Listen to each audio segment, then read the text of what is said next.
The morning sun painted the Crystal Canyon walls with colors that hurt to look at. Dr. Hanakim squinted as she walked behind her squad, her medical bag bouncing against her hip with each step.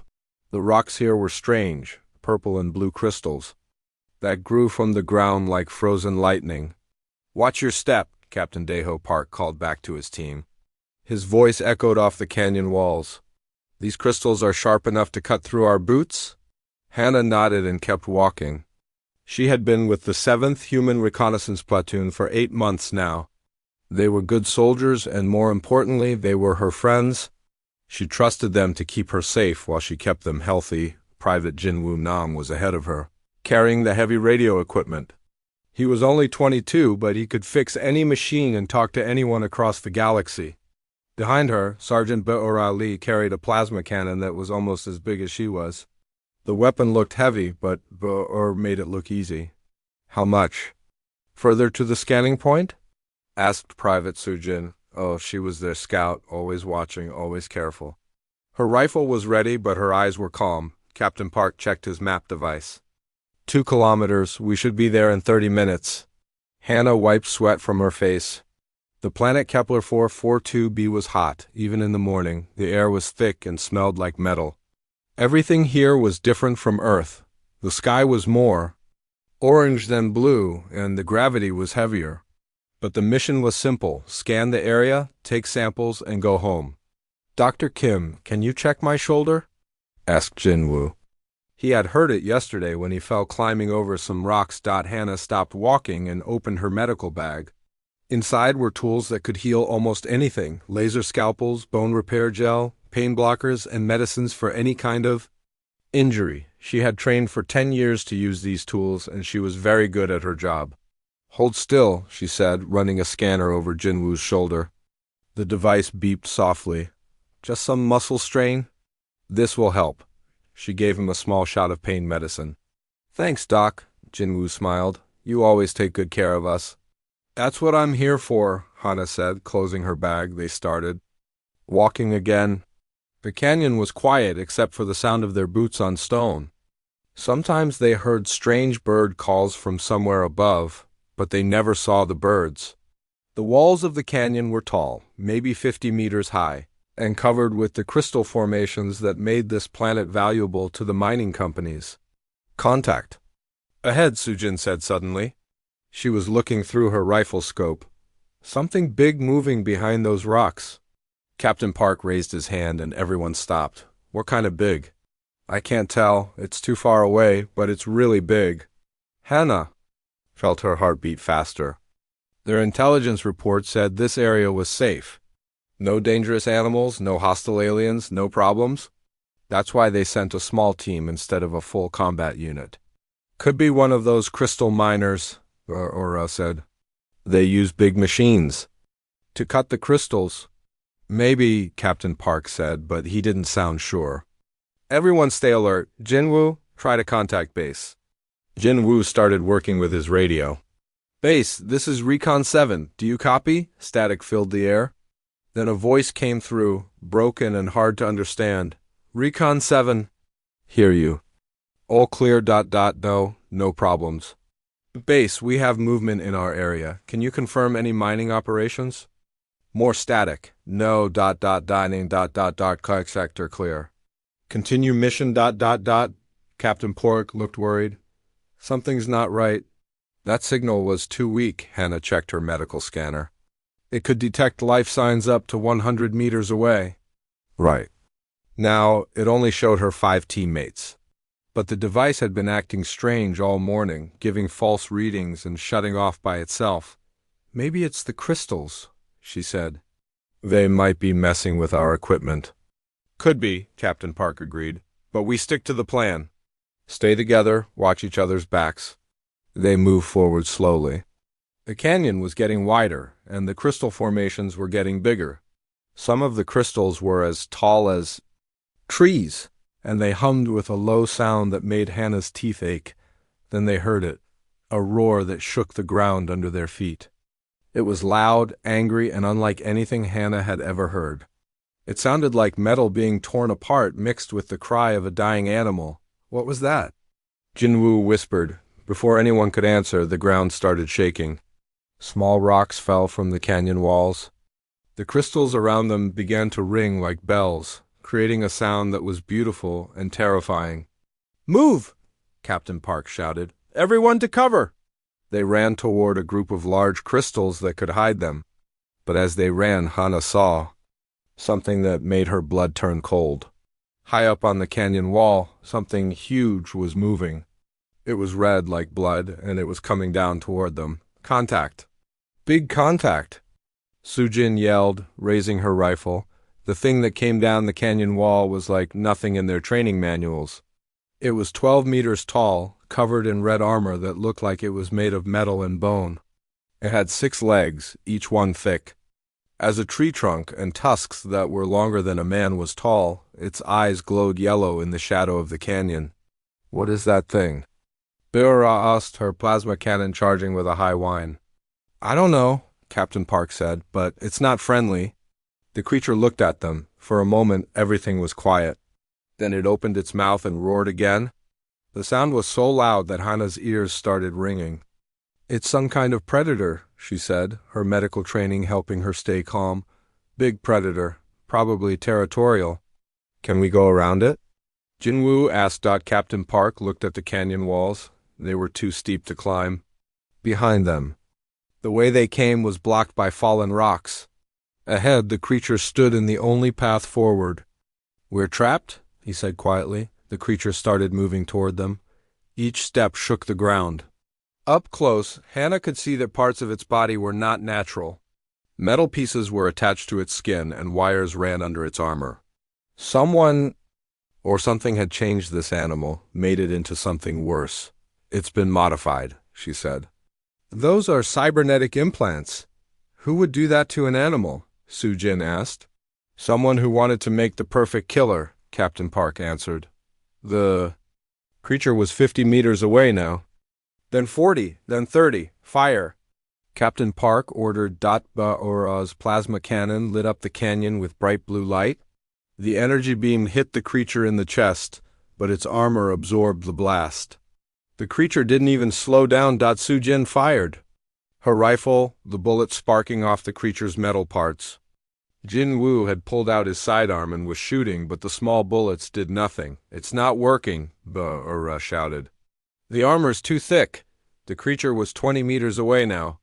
Hana could see its eyes clearly. They were not the eyes of a normal animal. They were filled with pain and rage, like something that had been hurt for a very long time. "Run!" Captain Park yelled. "Scatter! Don't let it corner us all!" They ran in different directions. Hana went left, toward a cluster of smaller crystals. Behind her, she heard the creature roar again. She turned to see it grab Jinwoo in its massive claws. "Jinwoo!" She screamed. The young man's scream cut through the air, then stopped suddenly. The creature threw his body aside like a broken toy. "No!" Baora yelled, firing her cannon again and again. The beams of energy lit up the canyon, but the creature kept coming. It reached her before she could reload. Hana watched in horror as her friend disappeared under the creature's massive feet. The plasma cannon went flying, broken into pieces. Sujin was still firing, trying to draw the creature away from the others. But it was too fast. Despite its size, it moved like a hunting cat. It caught Sujin against the canyon wall, and her rifle fell silent. Now only Hana and Captain Park were left. "Doc!" Park yelled. "Get to cover. Hide." He ran toward the creature, pulling out a grenade. "Come on, you ugly bastard! Come and get me!" The creature turned toward him, its yellow eyes focusing on the new threat. Captain Park pulled the pin on the grenade and held it ready. "Tell them we tried," he said to Hana. "Tell them we did our best." "No." Hana started running toward him. But it was too late. The grenade exploded, but the creature's armor protected it from the worst of the blast. Captain Park was thrown against the canyon wall. He didn't get up. The creature looked around the canyon. 4 of its enemies were dead. But it knew there was one more. It could smell her fear, hear her breathing. It began to search, moving slowly through the crystal formations. Hana was hiding inside a metal supply crate that had been dropped during the fight. Through a small crack, she could see the creature moving past her hiding spot.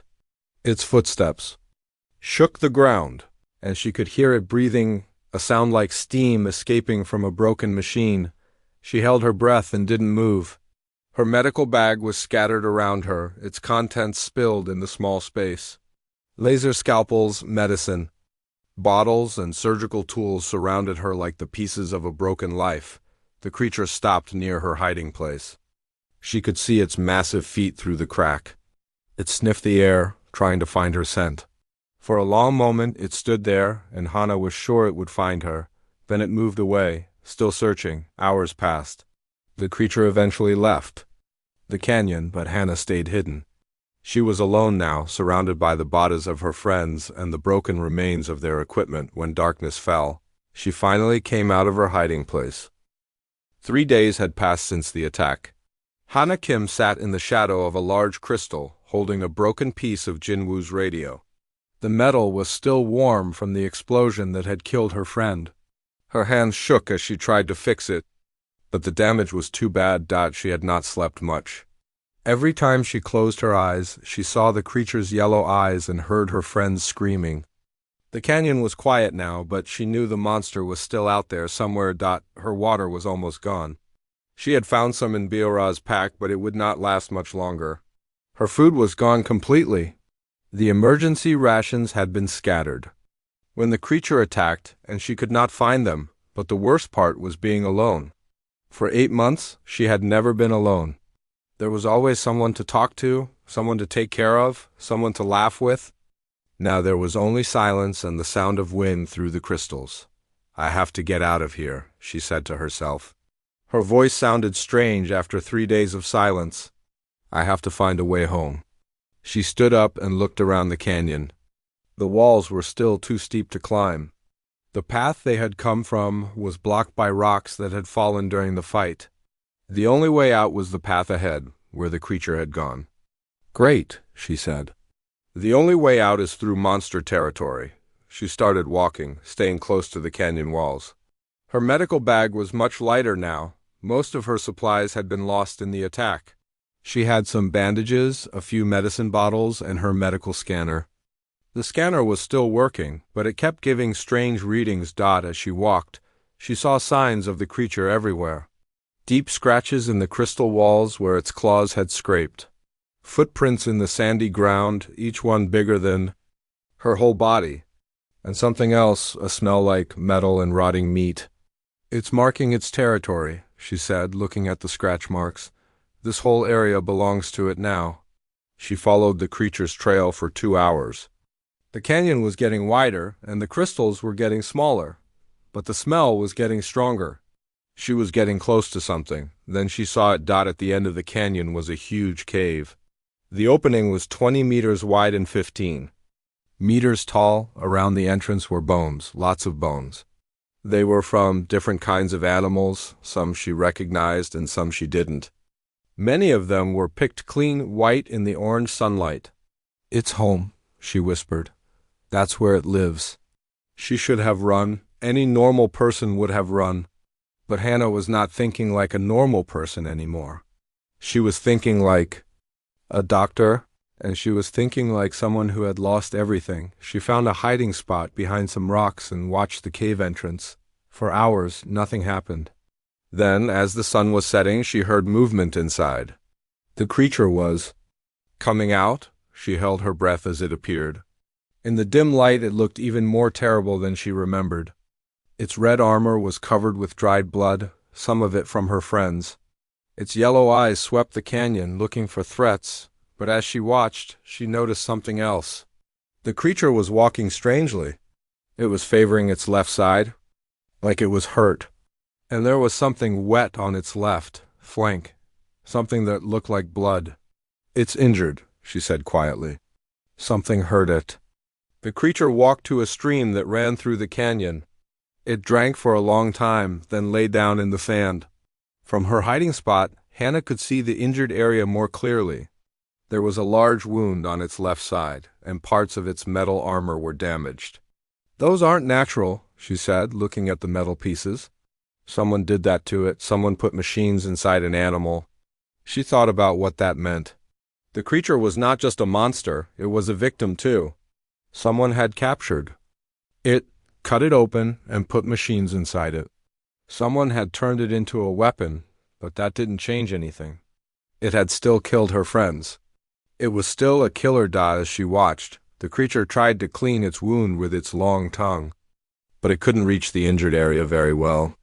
The wound was getting infected. She could see the red swelling around the edges. "It's going to die," she said. "The infection will kill it." Then she had a thought that made her feel sick.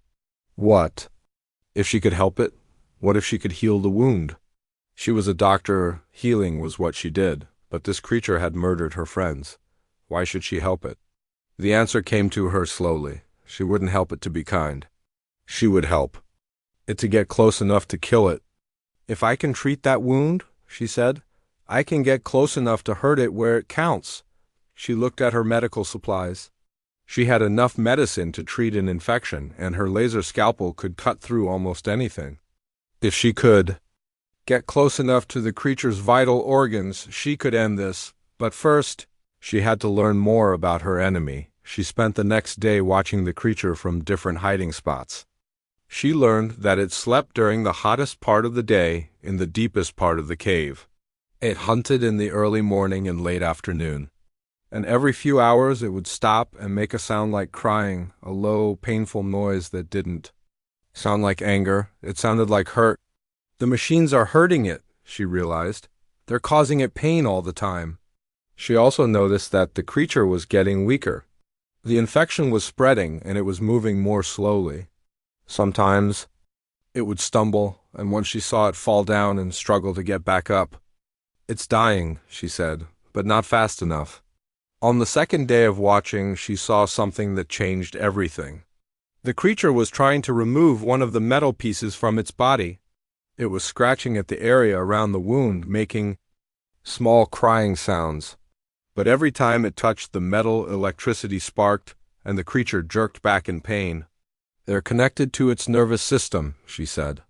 "The machines are wired into its brain.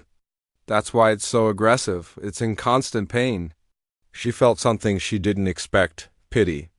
This creature was suffering just like she was, but its suffering had turned it into a killer.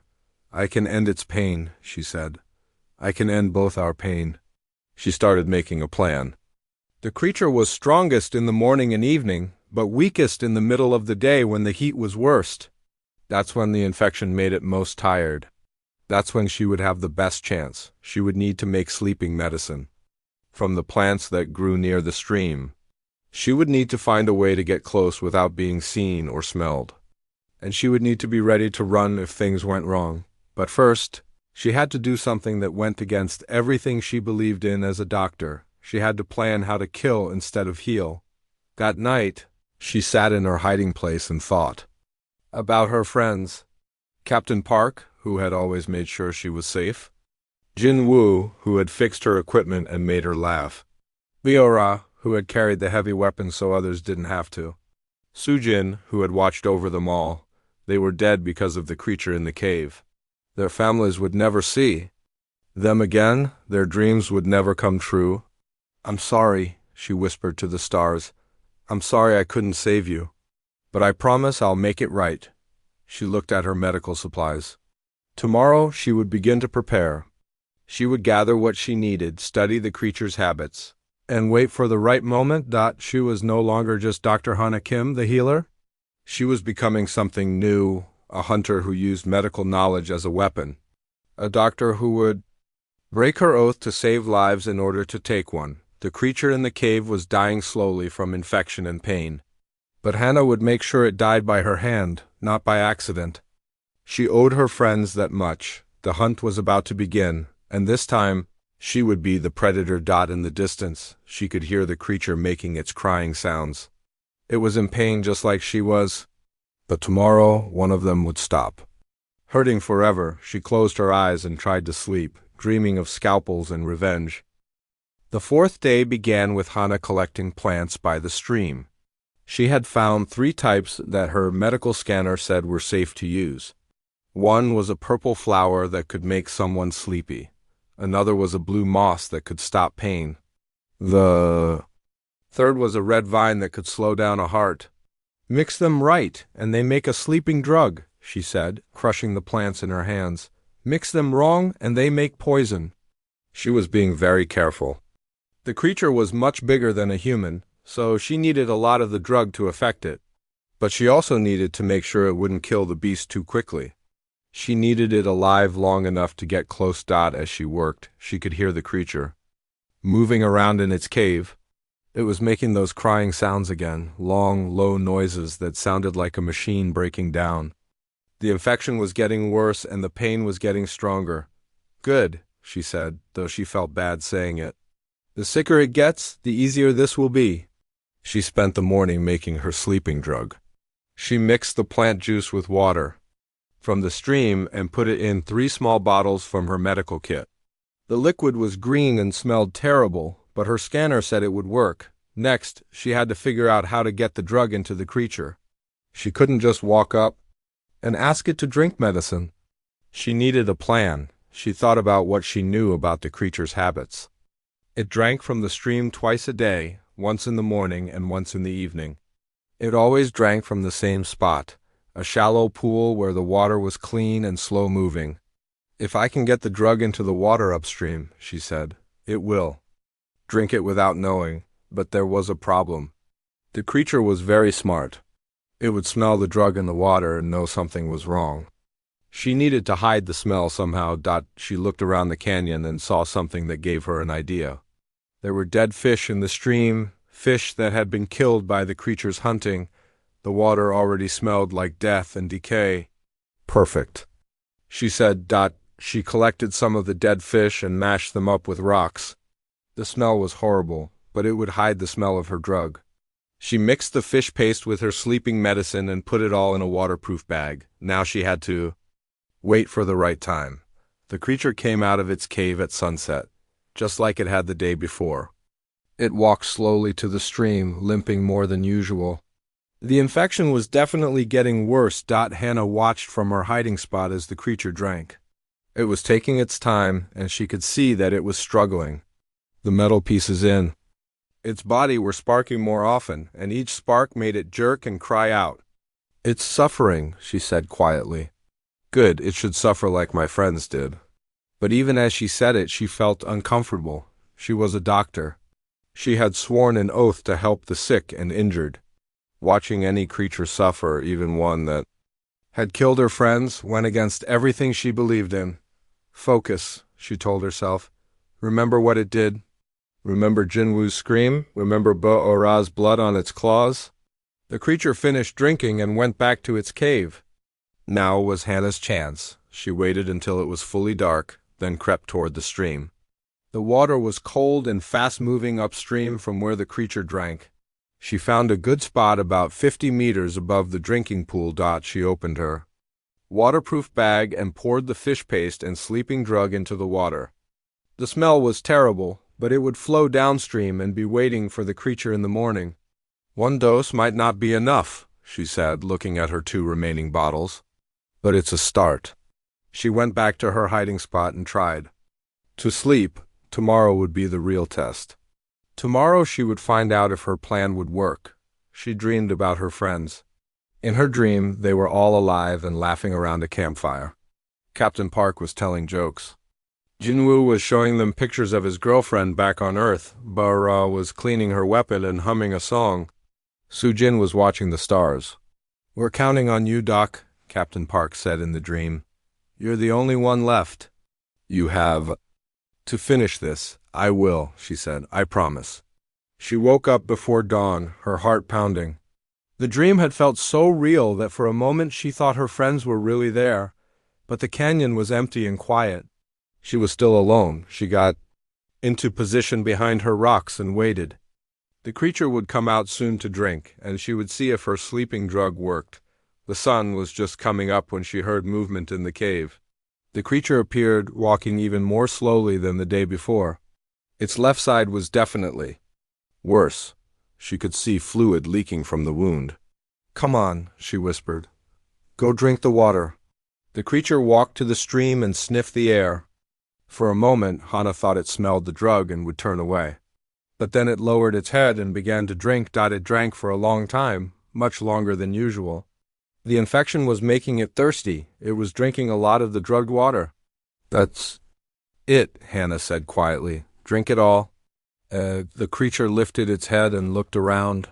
Something was wrong. It swayed slightly, like it was dizzy. The sleeping drug was working. The creature tried to walk back to its cave, but its legs were not working right. It stumbled and fell, then got back up. It was confused and scared. "It's working," Hannah said. "It's actually working." But the creature was not unconscious yet. It was still dangerous, maybe more dangerous because it was scared and confused. She needed to stay hidden until it was fully asleep. The creature made it halfway back to its cave before it fell again. This time it had trouble getting up. Its yellow eyes were closing, and its breathing was getting slow and deep. After 20 minutes, it stopped moving completely. The sleeping drug had done its job. Hannah waited another 10 minutes to be sure, then carefully left her hiding spot. She walked toward the creature, her heart beating so hard she could hear it in her ears. The creature was huge up close. Its armor was covered in scars from old battles. The metal pieces in its body were still sparking, but more slowly now. She could see that the machines were connected to its brain with wires that went under its skin. "Someone really did this to you," she said, looking at the surgical scars. "Someone cut you open and put machines inside you."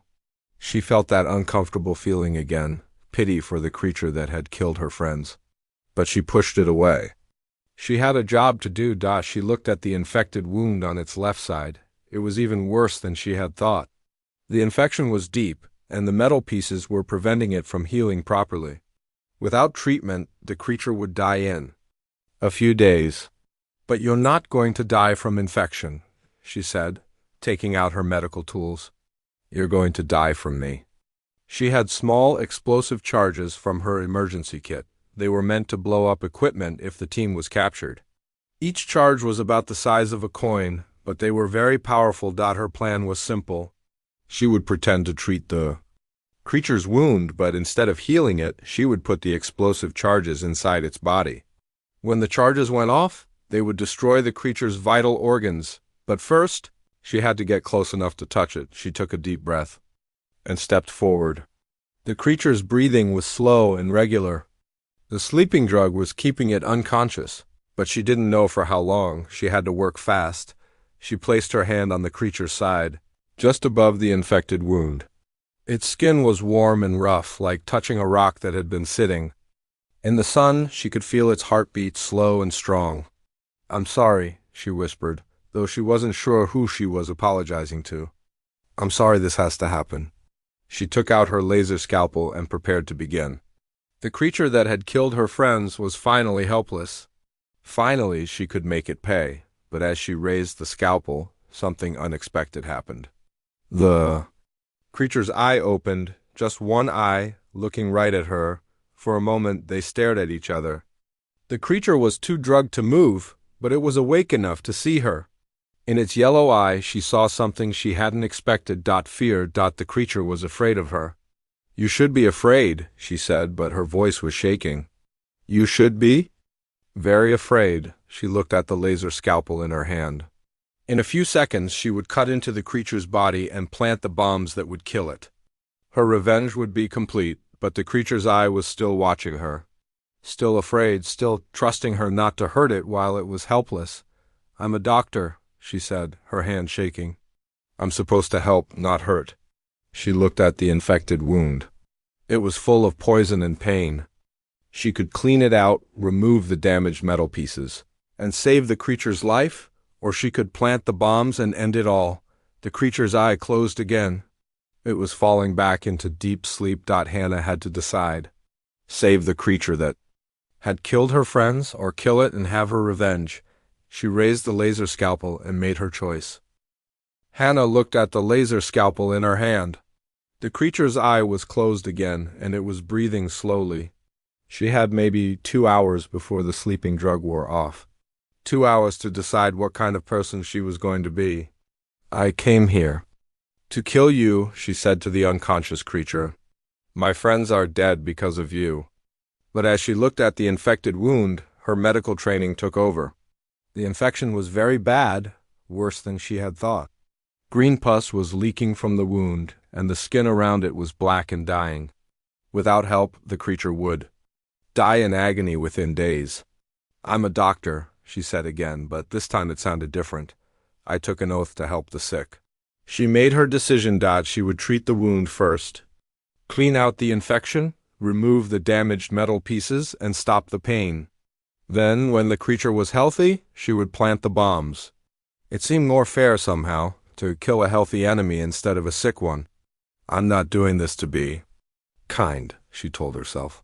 I'm doing this so I can get close enough to finish the job properly. But deep down, she knew that wasn't completely true. She activated her laser scalpel and began to cut. The beam of light sliced through the creature's tough skin like it was paper. Dark blood flowed from the cut, and she could see the infection inside. Oh no, she whispered. This is really bad. The infection had spread deeper than she expected. It was wrapped around several of the metal pieces that someone had put inside the creature. The machines were keeping the infection alive, and the infection was keeping the machines from working properly. She needed more light to see what she was doing. She took out her medical scanner and set it to glow. The blue light showed her the full extent of the damage. Who did this to you? She asked, looking at the metal pieces. Who would put machines inside a living animal? The metal parts were connected to the creature's nervous system with tiny wires. Every few seconds, electricity would spark through the wires and the creature's body would twitch. Even unconscious, it was feeling pain. That's why you're so angry, she said. These machines are hurting you all the time. She started cleaning out the infection. She used her medical tools to remove the dead tissue and wash out the poison. It was slow, careful work. One wrong move could wake the creature up or damage something important. As she worked, she began to understand what had happened to the creature. Someone had captured it when it was younger and smaller. They had cut it open and put machines inside it to make it stronger and more aggressive.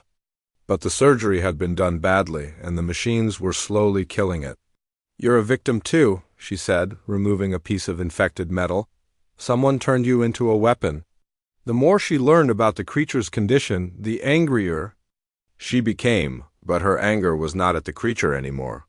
It was at whoever had done this terrible thing. She worked for an hour, cleaning and cutting and removing damaged parts. The creature's breathing became easier as she took away the pieces that were causing the most pain.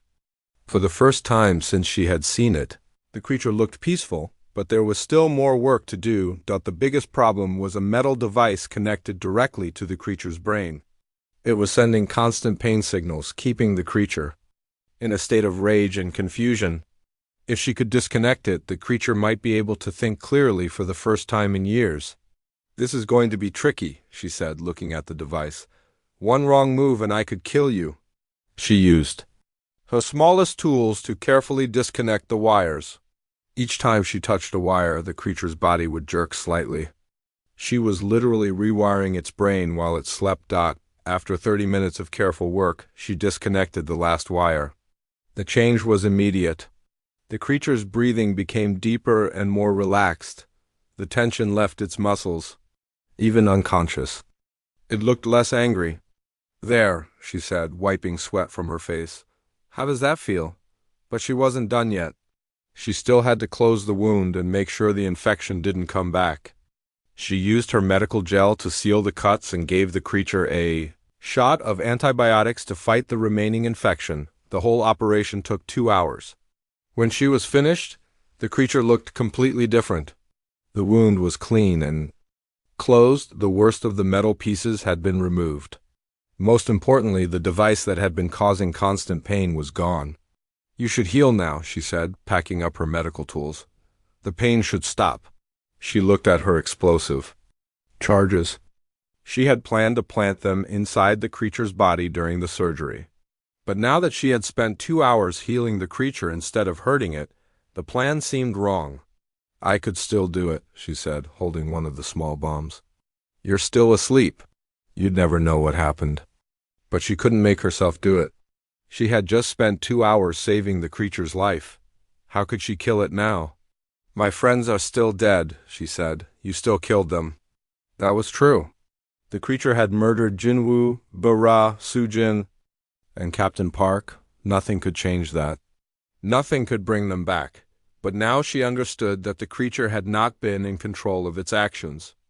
The machines in its brain had made it aggressive and violent. Someone else was really responsible for her friends' deaths.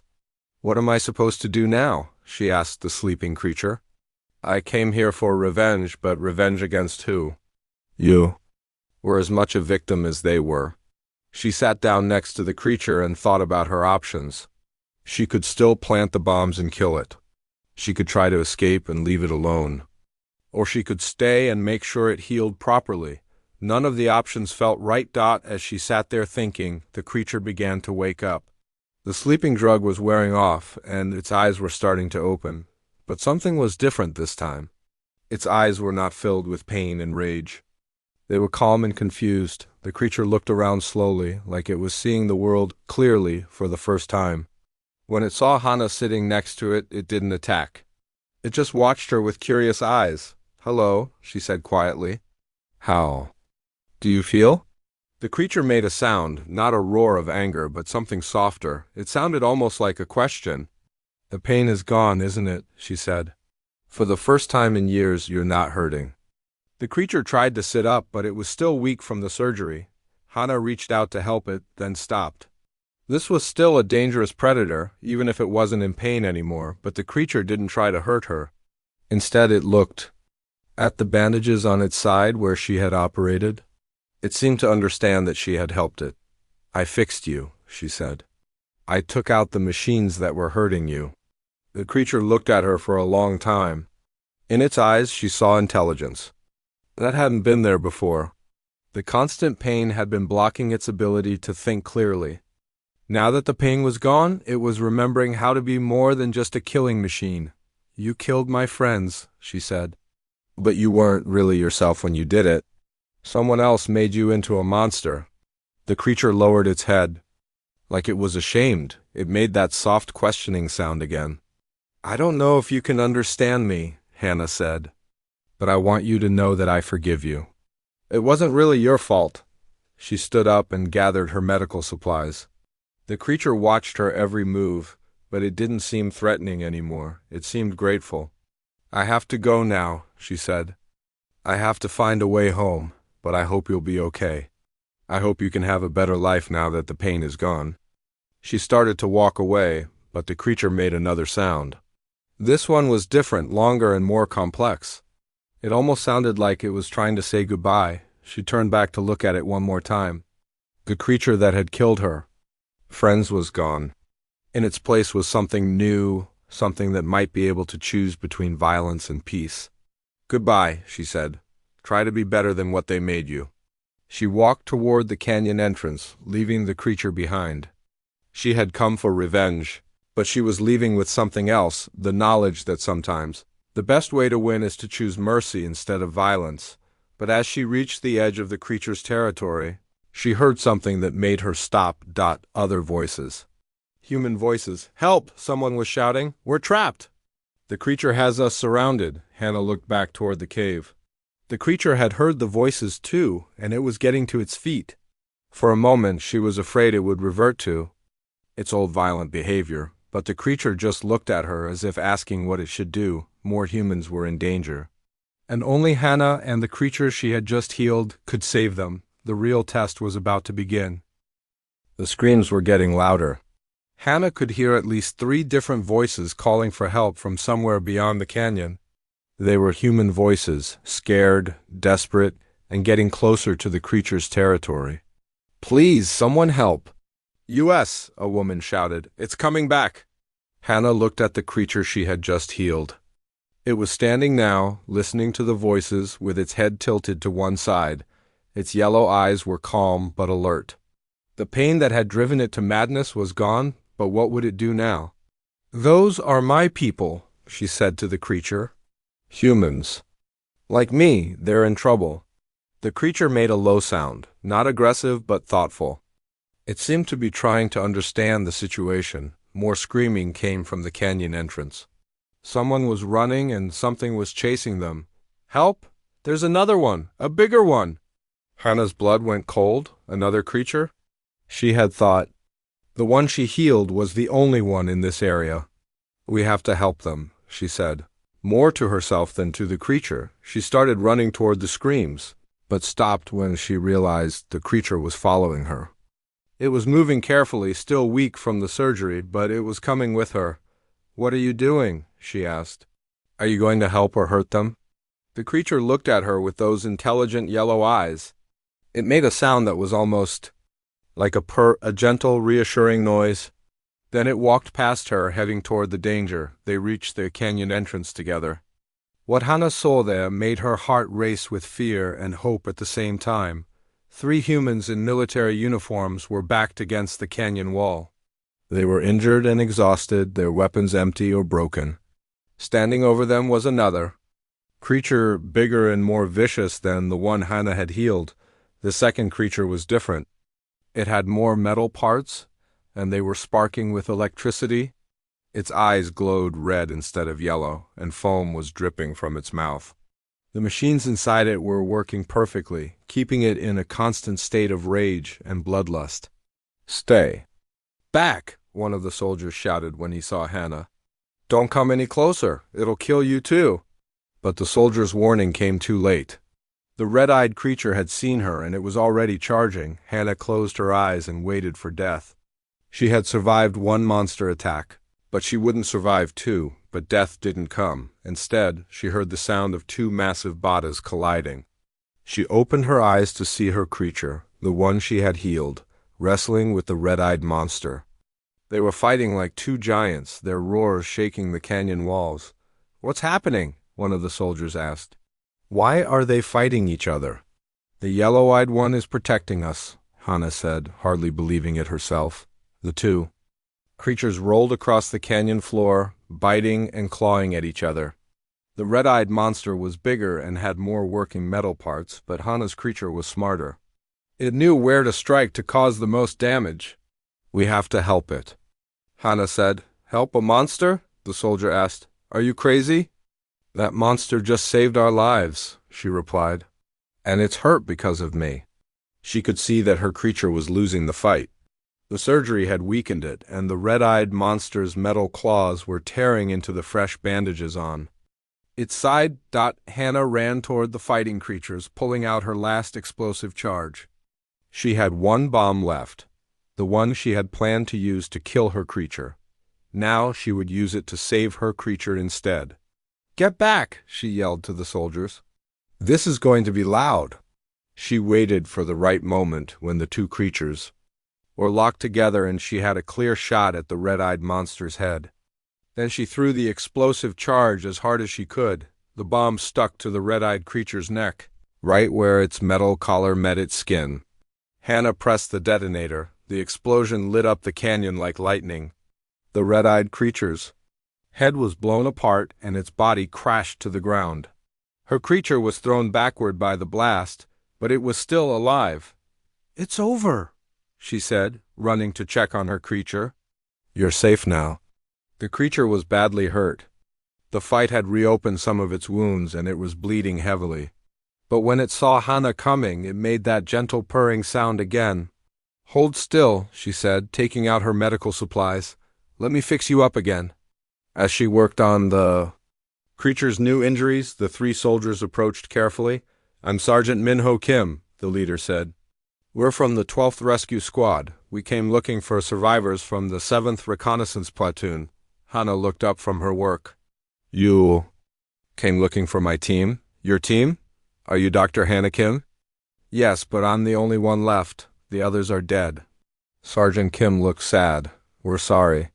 We got a partial distress signal 5 days ago, but it took us this long to find this place." "How did you get past the other creature?" Hannah asked. "We didn't. It found us yesterday and has been hunting us ever since. We thought we were going to die until this one showed up." He gestured to Hannah's creature. Hannah finished bandaging the creature's wounds. "This one is different now. I removed the machines that were making it violent. You operated on a monster? I operated on a patient, she corrected. Someone had tortured this creature, put machines in its brain to make it aggressive. I fixed that. The creature stood up slowly and looked at the group of humans. Then it did something amazing. It bowed its head in what looked like gratitude. It's thanking us, one of the soldiers whispered. No, Hannah said, it's apologizing. The creature made a series of soft sounds. Looking directly at Hannah, she could see intelligence in its eyes, real understanding of what had happened and what it had done. I know you didn't mean to hurt my friends, she said. I forgive you. The creature's eyes seemed to fill with something like tears. It gently touched Hannah's shoulder with one massive claw, being very careful not to hurt her. We should go, Sergeant Kim said. There might be more of these things around. Hannah looked at her creature. What about you? What will you do now? The creature looked around the canyon, then back at her. It made a questioning sound. You can come with us if you want, she said, but I don't know if the military will understand. The creature shook its head and pointed deeper into the canyon. It had made its choice. This was its home now, and it would stay here. But it would be different, a guardian instead of a killer. Will you be okay alone? Hannah asked. The creature made that purring sound and gently touched her hand. It would be fine. It would remember what she had taught it about being more than just a weapon. Goodbye, she said. Thank you for saving us. The creature watched as the humans prepared to leave. Then it did something that surprised everyone. It picked up pieces of the dead red-eyed creature and began dragging them away from the path. It's cleaning up, Sergeant Kim said, making the way safe for us. As they walked away from the canyon, Hannah looked back one more time. The creature was standing at the entrance to its cave, watching them go. When it saw her looking, it raised one massive claw in what looked like a wave. I still can't believe what I just saw, one of the soldiers said. A monster saving humans. It's not a monster anymore, Hannah replied. It's something better. They walked for hours through the crystal formations, heading toward the rescue ship's landing site. Behind them, the canyon was peaceful for the first time in years. Dr. Kim, Sergeant Kim said as they walked. What you did back there, healing that creature instead of killing it, that took real courage. I almost didn't do it, Hannah admitted. I wanted revenge. I wanted to make it pay for killing my friends. What changed your mind? Hannah thought about that for a long time. I realized that sometimes the hardest thing to do is also the right thing to do. My friends would have wanted me to heal, not hurt. As the sun set over the alien landscape, Hannah felt something she hadn't felt in days. Peace. Her friends were still dead, and that would always hurt. But she had chosen to break the cycle of violence instead of continuing it. Behind them, in the canyon, a creature that had once been a killer was learning to be something new. And ahead of them, a rescue ship was waiting to take them home. The hunt was over. The healing had begun, but as they crested a hill and saw their rescue ship in the distance, Hannah heard something that made her smile. From far behind them, echoing through the crystal canyon, came a sound she had never heard the creature make before. It was singing. 2 weeks later, Hannah sat in a small room on the military base, staring at a blank report screen. The cursor blinked at her, waiting for her to write what had really happened in the Crystal Canyon. But how could she explain it? How could she make anyone understand? Take your time, Doctor, said Colonel Yang Ho Lee, sitting across from her. I know this is difficult. Hannah had already told him the basic facts. The 7th Reconnaissance Platoon had been attacked by a large predator. Everyone, except her, had died. She had survived by hiding and was rescued by the 12th Squad 3 days later. All of that was true. But it wasn't the whole truth. The creature that attacked us, she said carefully, it was modified with cybernetic implants. Someone had experimented on it. Modified how? Colonel Lee asked, making notes. Metal parts connected to its nervous system. They were causing it constant pain and making it extremely aggressive. She paused. I believe this was done by an unknown alien species, possibly as a weapon development project. That was also true. But she didn't mention that she had operated on the creature. She didn't mention that she had healed it instead of killing it. And she definitely didn't mention that. It had saved human lives. The creature was eliminated during the rescue operation, she continued. Sergeant Kim can confirm the details. Colonel Lee nodded. Sergeant Kim had already given his report. He had mentioned the fight between two creatures and the explosion. That killed one of them. But he hadn't said who threw the bomb or why. Is there anything else, Doctor? Hannah looked at the blank screen again. There was so much more. But none of it would make sense to people who hadn't been there. No, sir. That's everything. Very well. Take all the time you need to write the full report. And Dr. Kim ... I'm sorry about your team. They were good soldiers. After Colonel Lee left, Hannah sat alone with her thoughts. Through the window, she could see other soldiers going about their daily routines. Normal people living normal lives, not knowing that somewhere in a crystal canyon, a creature was learning to be something more than a killer. She thought about her friends often. Captain Park with his bad jokes and his protective nature. Jin Woo with his smile and his pictures from home. Laura with her strength and her loyalty. Sujin with her quiet wisdom and watchful eyes. They were gone, and nothing could bring them back, but their deaths had meant something. They had led to understanding, to healing, to the transformation of a monster into something better. 3 days later, Hannah submitted her official report. It was clean, factual, and left out all the parts that mattered most. The military classified the incident as hostile wildlife encounter. Threat eliminated and filed it away, but Hannah kept her own private log hidden in her personal files. In it, she wrote the real story. She wrote about choice and forgiveness.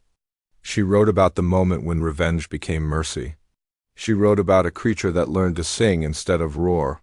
Personal log, Dr. Hannah Kim, day 17 after rescue. She dictated to her computer. I think about the canyon every day. I wonder if the creature is healing well. I wonder if it's happy now that the pain is gone. I wonder if it remembers us. She paused, looking out the window at the stars. Today I received word that I'm being transferred to a research station. They want me to study alien biology. I think I'll accept. Maybe I can help prevent what happened to that creature from happening. To others, 1 month later, Hannah stood in the memorial garden on the base. 5 new names had been added to the wall, the members of the 7th Reconnaissance Platoon who had died in the line of duty. Fresh flowers lay beneath each name. She placed her own flowers there, one for each of her friends.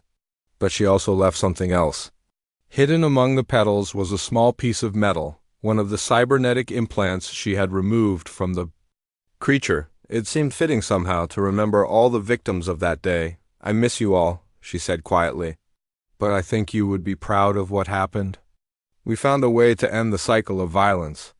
We chose healing over revenge, a young soldier approached her. Excuse me, are you Dr. Kim? Yes. I'm Private Seung-min Park. I'm being assigned to your new research team. Hannah looked at the young man. He reminded her a little of Jinwoo, eager, smart, and ready to see the universe. Have you ever worked with alien life forms before, Private? No, ma'am. But I'm excited to learn. Good. The first thing you need to understand is that not everything that looks like a monster actually is a monster. Sometimes they're just sick and need help. Private Park looked confused. Ma'am? You'll understand eventually, Hannah said, smiling. Come on, we have work to do. As they walked away from the memorial garden, Hannah felt something she hadn't felt in a long time, hope for the future. She had learned that even in the darkest situations, there was always a choice between violence and compassion. 6 months later, Dr. Hannah Kim was known throughout the military as the leading expert on alien-human relations. Her research had led to new protocols for dealing with modified or tortured alien life forms. She had developed techniques for removing cybernetic implants safely and treating the psychological damage they caused, but her most important work was classified. She led a small team that tracked down the people responsible for the creature modifications. They had found evidence of illegal experiments on dozens of species across multiple star systems. We're close to finding their main facility, she told her team during a briefing. The creatures we've helped have provided valuable information about their captors.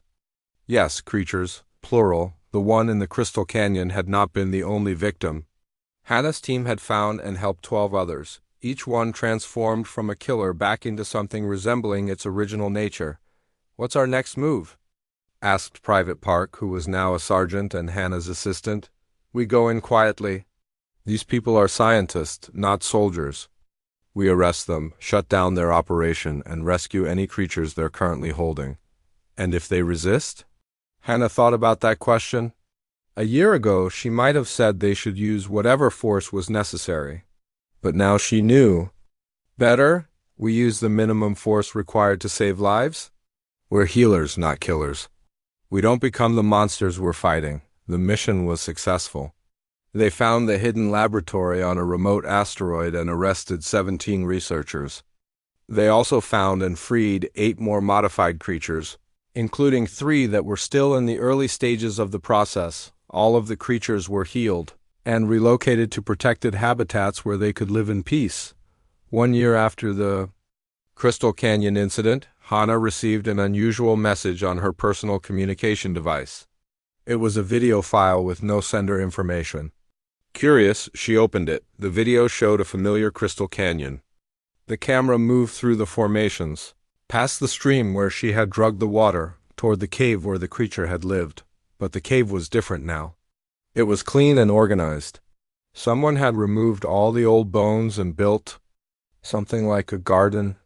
Plants were growing in neat rows and water flowed through small channels. Then the camera turned, and Hannah saw something that made her cry. The creature was there, but it was not alone. 3 smaller creatures, juveniles of the same species, were playing around it. They looked happy and healthy, with no metal parts or modifications. The creature looked directly at the camera and made that gentle purring sound she remembered. Then it did something that took her breath away. It held up a small object, a piece of medical equipment that Hannah had left behind. The creature had kept it all this time, like a reminder of what had happened between them. The message was clear. "Thank you. I remember. I am healing others now, just like you healed me." The video ended, but Hannah watched it 3 more times. Then she sat back in her chair and smiled. Somewhere in a Crystal Canyon, a creature that had once been a killer was now a protector. It was caring for young ones, teaching them to be better than it had been forced to become. Personal log, Dr. Hannah. Kim, 1 year after rescue, she dictated. Today I learned that healing is contagious. When you choose to help instead of hurt, that choice spreads to others. My friends died, but their sacrifice led to something beautiful. She paused, thinking about Captain Park, Jinwoo, Beora, and Sujin. I think they would be proud. We didn't just survive. We found a way to make the universe a little bit better. Outside her window, a transport ship was preparing to launch. It carried medical supplies and healing equipment to colonies across the galaxy. Some of those supplies would be used by Hannah's team to help more modified creatures. The work would continue. The healing would spread, and in a Crystal Canyon on a distant planet, a creature that had learned to sing was teaching its young to choose compassion over violence. The cycle was broken. The healing had begun. And Dr. Hannah Kim, who had once been a survivor seeking revenge, was now something more important, a healer who had learned that the greatest victories come not from defeating enemies, but from turning them into friends. The stars stretched out before them, full of possibilities for more healing, more understanding, and more hope. The crimson mammoth had been tamed not by violence, but by a broken scalpel wielded with compassion, and the universe was better for it.